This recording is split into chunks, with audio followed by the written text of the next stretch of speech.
Today is day 38 of Trying to Get Famous, and today I want to talk about the new Dracula movie. Dracula is one of my favorite books that I've read, and I'm clearly not the only one because it's extremely popular. So popular that Robert Eggers, who almost a century later made the 2024 Nosferatu film, which is by far one of my favorite films so far that I've seen, and it is the greatest representation of a vampire ever made. Now, what I think made that film so perfect is Eggers did a mix between the original film and the original book, and then he took the original Slavic folklore about vampirism and put it all into one film, and it was so almost perfect. It was almost perfect, but I loved it.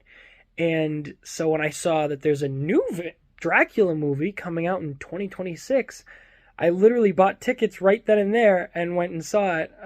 And it wasn't great.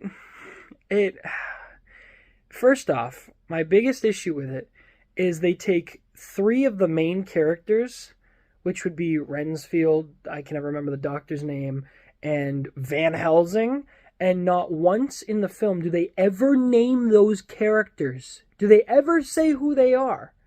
They're just part of the story, but they never actually give their name.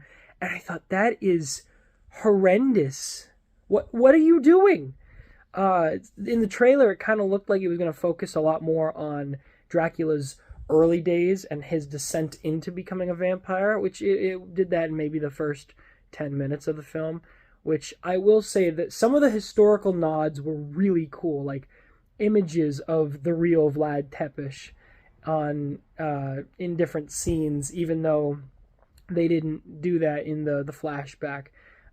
Dracula, or Dracul, means dragon, so when he's younger, they show him wearing a full suit of armor that looks like a dragon. I was like, that's really cool.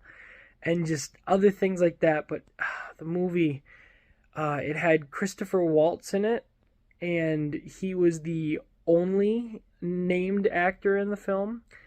And it showed because the acting was not great in this movie. The only actor I really liked, the only casting I loved for this, was the guy who actually played Dracula. Phenomenal job for what he was given, and I would love to see more of his version of Dracula, but I don't want to see more of this movie, if that makes any sense. So if you're thinking about going to see the new 2026 Dracula film, I'm going to give it maybe a 4 out of 10.